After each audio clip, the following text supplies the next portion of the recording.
उत्तर प्रदेश के शिक्षा मित्रों को शीतकालीन अवकाश के दौरान मानदेय नहीं मिलता है और इस दौरान उत्तर प्रदेश के शिक्षा मित्र तमाम तरीकों से अपना जीविकोपार्जन करने का प्रयास करते हैं। लेकिन आप जानकर हैरान होंगे कि इस बार सरकार की तरफ से एक सर्वे में उत्तर प्रदेश के शिक्षा मित्रों की ड्यूटी लगा दी गई है। इन 15 दिनों के बीच में ये ड्यूटी करते हुए नजर आएंगे, जिस वजह से कहीं न कहीं उत्तर प्रदेश के शिक्षा मित्र काफी ज्यादा परेशान नजर आ रहे हैं। वहीं आपको बता दें कि शिक्षा मित्रों के द्वारा हर एक तरह से प्रयास किया जा रहा है कि जल्द से जल्द इनकी समस्याओं का हल हो जाए और इसके लिए संगठन के जो पदाधिकारी हैं या फिर यूं कहें कि अन्य शिक्षा मित्र हैं, उनके द्वारा भी तमाम तरह के प्रयास किए जा रहे हैं। ऐसे में देखने को मिला है कि उत्तर प्रदेश की शिक्षा मित्र पवन गोलिया ने मानवाधिकार आयोग में एक बार फिर से रिमाइंडर डालने की बात कही है। आज उनके द्वारा रिमाइंडर डाला जाएगा और जल्द से जल्द समस्याओं के हल के लिए प्रयास किया जाएगा। फिलहाल इस विषय पर ज्यादा जानकारी देते हुए शिक्षा मित्र पवन गोलिया ने क्या कुछ कहा है, आप भी सुनिए। पवन जी, आपका हमारे चैनल अटल टीवी पे बहुत बहुत स्वागत है।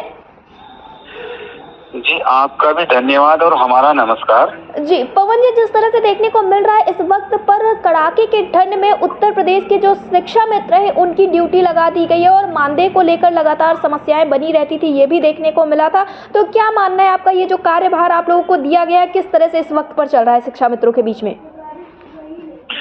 देखिए, नया वर्ष आया है जी, और हम अपने माननीय मुख्यमंत्री जी को जी और माननीय बेसिक शिक्षा मंत्री जी को नए वर्ष की मंगल कामनाएं भेजते हैं। जी, और हम उत्तर प्रदेश के नागरिक हैं और उत्तर प्रदेश भी एक भारतीय संविधान का जो स्टेट है, वेलफेयर स्टेट है। जी, 15 दिन की छुट्टी है शीतकालीन, जी, और शिक्षा मित्र जो 300 रुपए के पहले ही मजदूर थे, जी, जो बहुत अच्छी जीविका अपने जिंदगी में काट रहे थे और सुख सुविधाओं में, जी, ये राज्य सरकार ने मान लिया। अब 15 दिन तक उनको ना रोटी मिलेगी, ना पानी मिलेगा, ना कपड़ा मिलेगा, उनको ना ठंड लगेगी, कुछ नहीं लगेगा। जी, और 15 दिन के लिए वे जो है बिना पैसे के अपने घर में भूखे प्यासे रहेंगे। जी, भारत का संविधान है आर्टिकल 14 और आर्टिकल 21। जी, आर्टिकल 14 भारत के प्रत्येक नागरिक को समानता का अधिकार देता है। जी, तो जो प्राथमिक विद्यालय में अन्य शिक्षक पढ़ रहे हैं उनको वेतन मिलता है और हमको नहीं मिलेगा।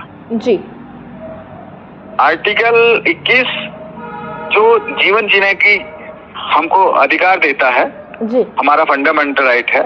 जी, और जीवन जीने का अधिकार नहीं, गरिमा में जीवन जीने का अधिकार देता है। जी, अब आप ये बताइए कि दुनिया के किसी भी राज्य में, किसी भी प्रदेश में या किसी भी देश में जो शिक्षक हैं, जी, अनुभव रखते हैं, 20 साल का क्वालिफाइड शिक्षक हैं, जी, और वो 15 दिन तक अर्थहीन होकर बिना पैसे के वो अपनी गरिमापूर्ण जीवन या जीवन जीने का जो अधिकार है उसको वो कैसे सुरक्षित रख पाएगा? तो पूरी दुनिया में, पूरे इतिहास में कहीं ऐसा नहीं होगा जैसे उत्तर प्रदेश राज्य में है। जो शिक्षक हैं वो 15 दिन तक बिना वेतन के, बिना मानदेय के, बिना पैसे के अपना जीवन काटेंगे। ना उन्हें भूख लगेगी, ना प्यास लगेगी, ना उनको रजाई की जरूरत होगी, ना दवाई की जरूरत होगी, ना उनको किसी भी चीज की आवश्यकता नहीं होगी। और वो अपना जो 15 दिन तक जो मौन व्रत रखेंगे और अपना जीवन चलाएंगे। फिर उसी ऊर्जा के साथ, बेहतर ऊर्जा के साथ, जैसे विद्यालय खुलेंगे फिर वही काम करेंगे। और जो अन्य काम मिले हैं, जैसे सर्वे का मिला है, उसे भी काम को भी करेंगे भूखे प्यासे रहकर।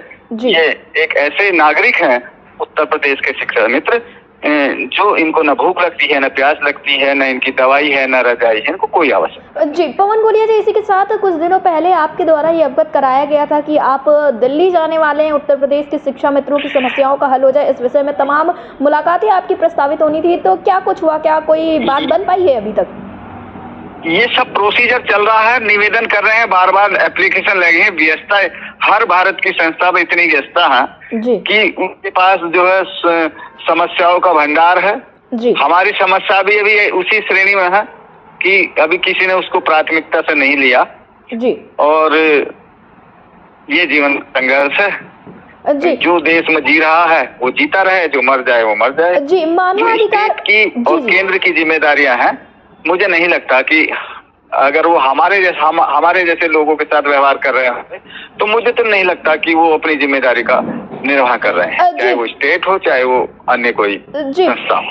पवन गोलिया जी, आपके द्वारा तो मानवाधिकार आयोग में भी एक अपील दाखिल की गई थी, तो उसका क्या कुछ हल निकल रहा है? क्या कोई बातचीत उस पर आगे? मानवाधिकार आयोग में डाला था और एक रिमाइंडर भी डाला है।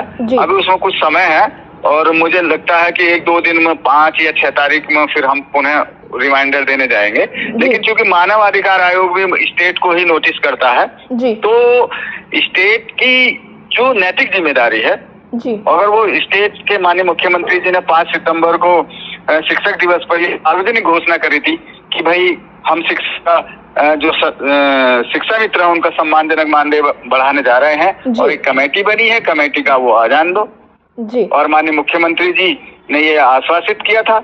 अब लगभग 4 महीने हो गए हैं। उसी पीरियड में तमाम सारे नेताओं ने, तमाम सारे पक्ष विपक्ष के लोगों ने आश्वासित किया है कि भाई आपका जीवन जीने के लिए जो नैतिक ड्यूटी है स्टेट की वो पूरे करेगी जी। लेकिन मुझे नहीं लगता कि दूर दूर तक कुछ दिखाई दे रहा है जी। पवन गोलिया, सब लोग आश्वासन देते हैं, भाषण देते हैं और बाकी सब ऐसे ही काम चलता है जी। पवन गोलिया जी, एयरटेल टीवी से जुड़ने के लिए बहुत बहुत धन्यवाद जी। धन्यवाद आपका भी और हमारा नमस्कार।